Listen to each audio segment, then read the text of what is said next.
తిక్కవరపు రమణారెడ్డి గారు ఈ పేరు వినడానికే ఎంతో హాయిగా ఉంది, ఆనందంగా ఉంది, ఆహ్లాదంగా ఉంది. ఒక మాటలో చెప్పాలంటే నవ్వు పుట్టించే విధంగా ఉంది. 6 అడుగుల సన్నగా బారుగా ఉండే ఒక మహనీయుడు తెలుగు చలనచిత్ర పరిశ్రమలో తనకంటూ ఒక ప్రత్యేకమైనటువంటి ధోరణి, హాస్య ధోరణి అలవర్చుకుని ఇప్పుడున్నటువంటి రాయలసీమ అంటే నెల్లూరు యాసలో తను నటించిన అన్ని సినిమాల్లో ఆ రకమైనటువంటి భాషా యాసను మాత్రం మర్చిపోకుండా బతికించి తన ద్వారా తెలుగు సాహిత్యాన్ని కూడా నిలబెట్టి ఒక అద్భుతమైనటువంటి పాత్రలు ఎన్నో పాత్రలు జీవించి నటించినటువంటి హాస్య నటులు తిక్కవరపు రమణారెడ్డి గారు. చాలామంది కమెడియన్స్ అనగానే, హాస్య నటులు అనగానే ఎప్పుడు కోతుల్లో ఎగురుతుంటారు, ఏదేదో మాట్లాడుతుంటారు, ఏదో జోకులు వేస్తుంటారు. ఎప్పుడు అలా నన్ను కూడా చాలా మంది అడుగుతారు, ఏంటంటే మీరు విడిగా సీరియస్గా ఉంటారు, సినిమాల్లో కామెడీ చేస్తారు కదా అని. సినిమాల్లో కామెడీ చేయటం అంటే సినిమాల్లో కెమెరా ఉంటుంది కాబట్టి కెమెరా ముందు కామెడీ చేస్తాం. అదే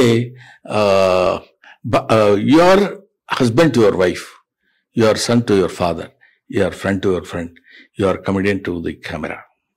అంతే అక్కడ మనం చేసేటువంటిది. ఎంతో ఇది పాయింట్ ఎందుకు చెప్తున్నానంటే, ఎంతో విద్వత్తు కలిగినటువంటి వ్యక్తి, బాగా చదువుకున్నటువంటి వ్యక్తి, ఎంతో అవగాహన ఉన్నటువంటి వ్యక్తి, తన యొక్క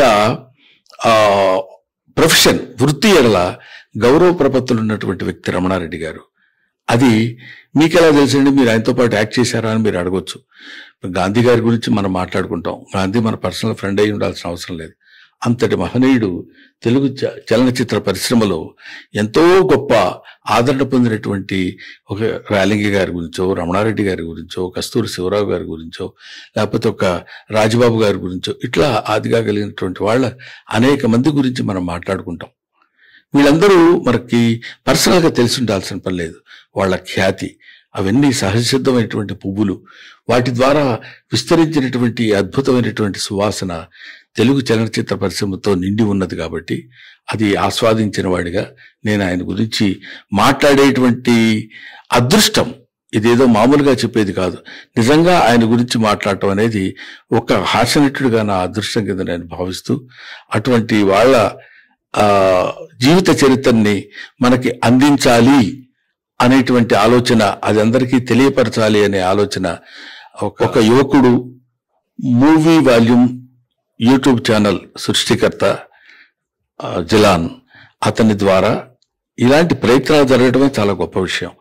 అలాంటిది ఏ రకమైనటువంటి స్వార్థం, ప్రత్యేకమైనటువంటి ఆర్థికపరమైనటువంటి స్వార్థాన్ని దృష్టిలో పెట్టుకుని కాకుండా ఇలాంటి గొప్ప నటుల్ని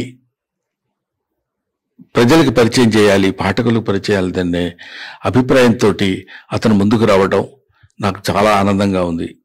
కాబట్టి ఇలాంటి వాళ్ళు కృషి చేస్తున్నందుకైనా మీరు పుస్తకాన్ని కొనుక్కుని చదువుకుని ఆనందిస్తే అతను ఆనందపడతాడు.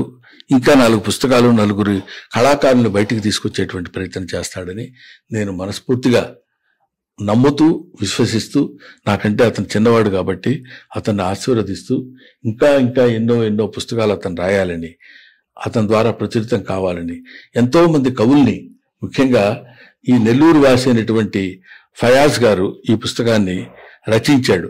ఆయన ఈ పుస్తకం రాయటానికి పడినటువంటి శ్రమ పుస్తకం చూస్తే మనకు అర్థమవుతుంది. ఎందుకంటే సుదీర్ఘమైనటువంటి ఈ జర్నలిజం దానిలో ఒక ఆ ప్రయాణం చేసినటువంటి వ్యక్తిగా తన అనుభవ సారాన్ని ఇంకా ఎన్నో పుస్తకాలకు అందించగలడు. అందించేటువంటి శక్తి భగవంతుడు ఆయనకి ఇవ్వాలని నేను మనస్ఫూర్తిగా కోరుకుంటూ, I wish all the best my dears. I wish once again ఇంకా మీ దగ్గర నుంచి చాలా మంచి పుస్తకాలు రావాలని కోరుకుంటున్నాను mister Jalan and Fayaz. Thank you very much. Ramana Reddy ఈ పేరు వింటేనే పాత తరం వాళ్లకు నవ్వు పెదవుల మీదకు ఇచ్చుకుంటుంది. కారణం ఆయన ఆకారం 6 అడుగులు సన్నగా ఉండి ఏ పాత్రలోకైనా ప్రవేశం చేయగలిగినటువంటి మహానటుడు.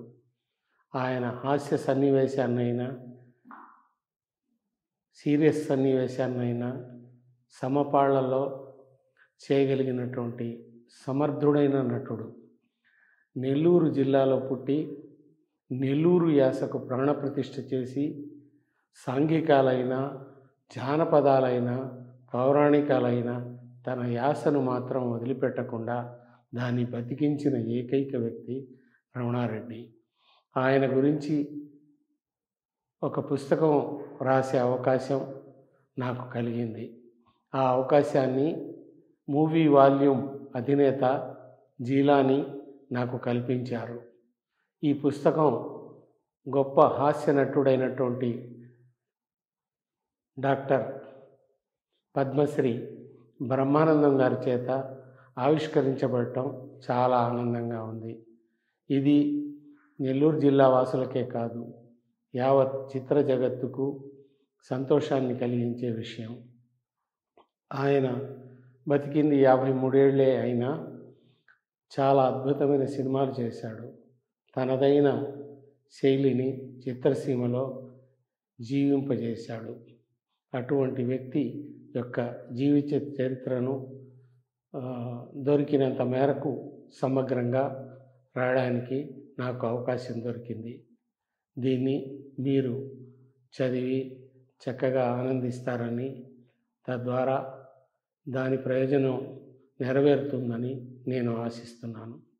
ధన్యవాదాలతో ఫయాజ్, సీనియర్ జర్నలిస్ట్, నెల్లూరు.